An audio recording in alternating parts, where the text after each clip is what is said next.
You are watching Canadian Muslim News on Muslim Network TV from Toronto, Ontario. I'm Catherine Bullock. Assalamu alaikum and greetings of peace. Later on in the show, we will talk to Majd Darwich, whose son went through a terrible ordeal with the Peel police. They tasered him, even though he is autistic and registered with their Vulnerable Persons Registry. The father will tell us about the impact and the amends they're seeking from the police. But first, some news headlines. 3 teenage boys charged for school stabbing. Montreal's Anti-Radicalization Centre focusing on far right. Rashid Mosque to provide warm shelter for homeless.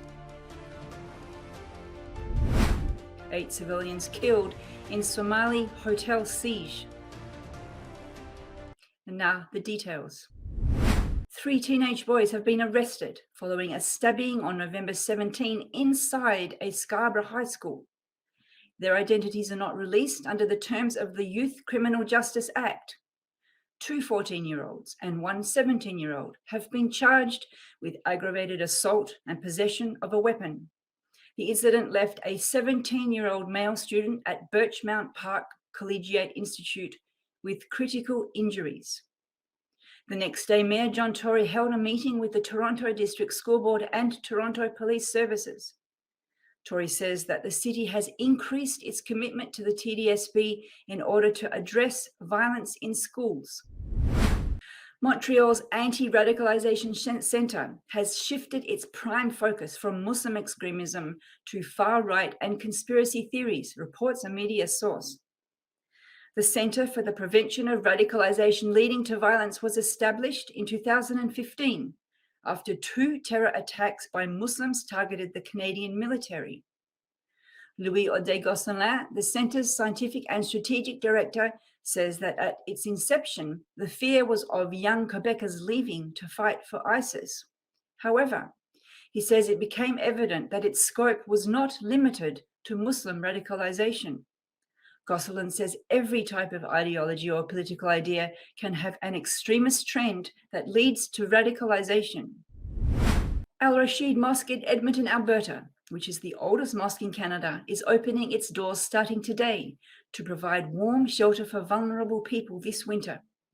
As a part of its extreme weather response activation, Rashid Mosque will open its doors throughout the night, every evening. The program will run as long as extreme weather conditions remain. The mosque will also provide hot meals, clothing, and basic necessities.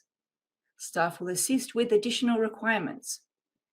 Sadiq Pathan, Rashid Mosque's outreach imam, says that one of the central parts of Islam is to care for the needs of other human beings. Somali security forces on Monday ended an hours-long siege by al-Qaeda-linked insurgents.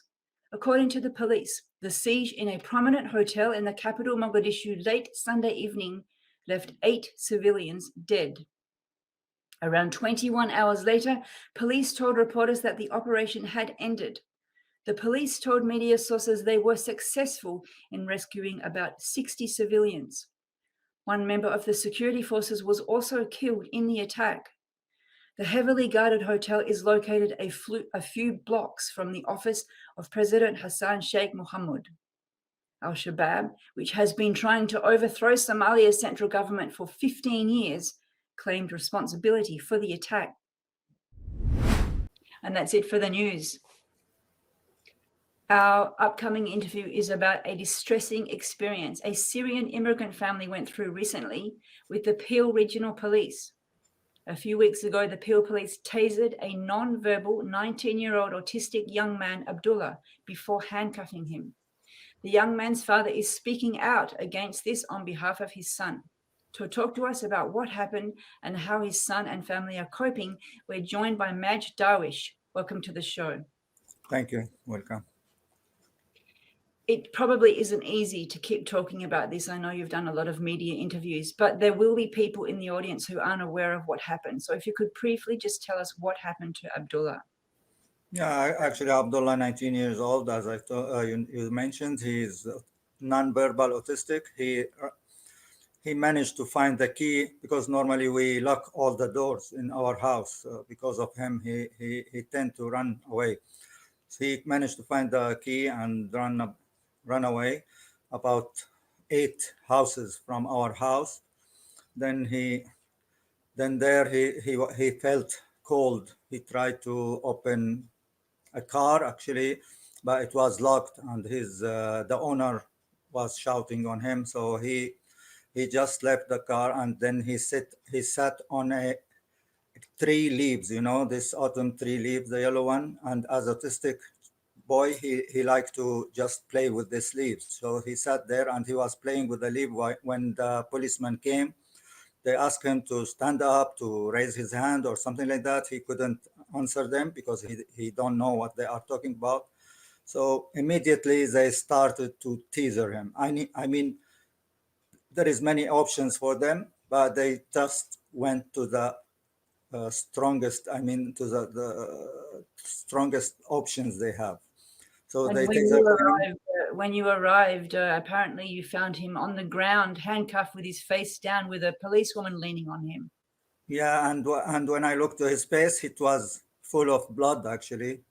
So I tried to just to reach him, and because I saw his face. He was really terrified, shocked and terrified, and he need me to release him at least.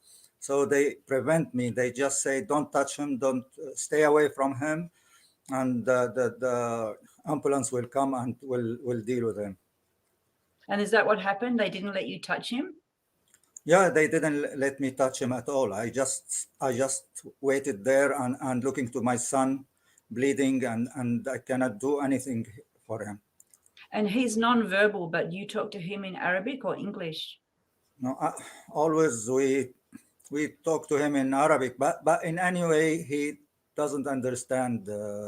He just understand the tune. I mean, he doesn't understand the language. I see. So then you got to the hospital and he was treated. Now, how is he? What's happened since?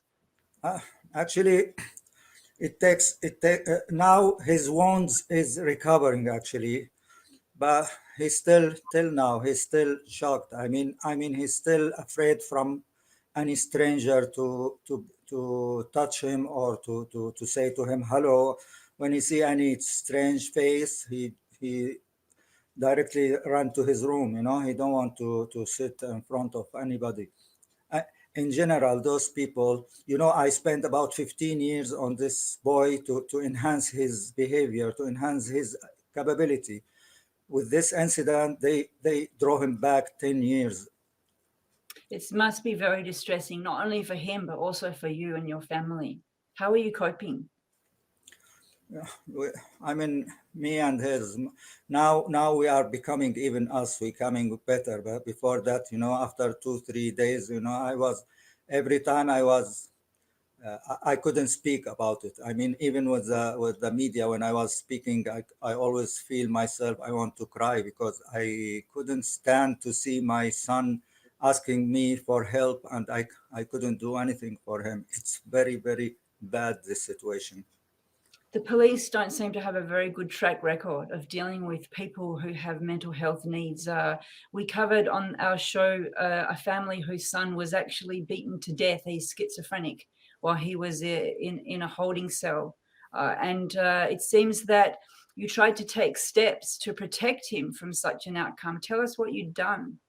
Yeah, actually, 2 years ago, I registered him as a vulnerable person in this area. I mean, it was registered with the police department. I tried everything to protect him. In our house, we always lock the doors for him. We don't allow him to go alone outside. So the problem that even they did not recognize him on their system. And when I asked the policeman why you didn't see them, they said, maybe there is some problem with the system. I mean, normally it should pop up, his name should pop up with his photo, with his information, and how they should deal with him. I've seen a statement by the police where they tried to almost defend what they'd done. They said it was a 911 call. There was a suspicious man. From their point of view, they're trying to break into a car, and they didn't have a protocol whereby under that circumstance they would look up this database. How satisfied are you with how the police have been handling it since? Actually, this boy, he was naked, by the way. I mean, he was only with his boxer when he ran away, and it was cold outside. So he tried to find a shelter. When he approached a car, he tried to open it because he don't know if it is my car or others' car. So he just tried to open it, and he couldn't because it was locked. And then the owner shout on him. So he just walk about 2-3 steps from the car and sit down on the floor. I mean, if he is thief, he will run away. He will not stay playing with the leaves, you know. So, and even when the police came and they found him like that, playing with the leaves, I think the first thing should be in their mind that this boy has a mental issue, and they should not treat with him like how they dealt with him. I've seen in the media that at that time, you were planning to file a complaint with the Ontario's Office of Independent Police Review. Have you decided to go ahead with that?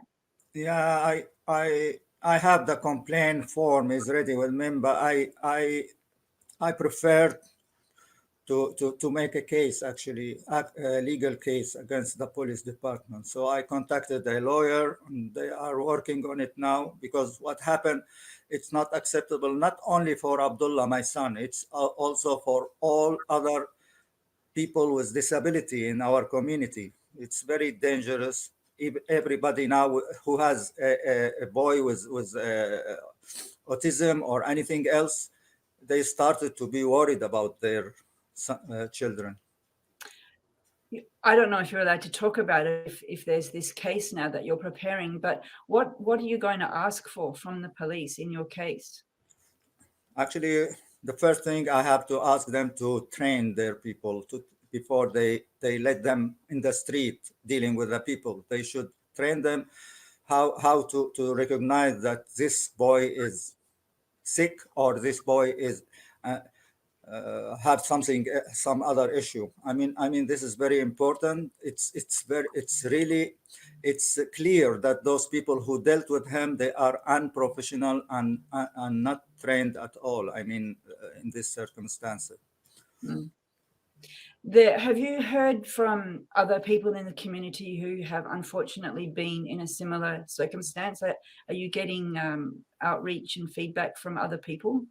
Yeah, actually, since it happened and I put it in the media, many people send me that they have. I think one of them is Montreal, for example. Another one, I think, in Hamilton. They have this. They have a serious problem with policemen. They have. I mean, their children have autism, and they could not communicate with the policeman, and they have the same result. You know, at the end. I mean, it's clear that it's general problem in the police department or in their training. I mean, they should train them how and when they should use the options. In general, police have many options to deal with the people. They can catch them by their hand. They can use spray. And the last one is tasering. So they only go directly to the hard one, which is very harmful, especially for autistic children. Well, we're out of time. I wish we had more time, but you obviously have now some advocacy work to do, and we wish you well in that, and we wish him well, Abdullah, in his healing. Thank you for joining us. Thank you very much. Thank you for your support, actually. Thank you for watching. If you like what we do, please share, like, and subscribe. Stay safe, and God bless.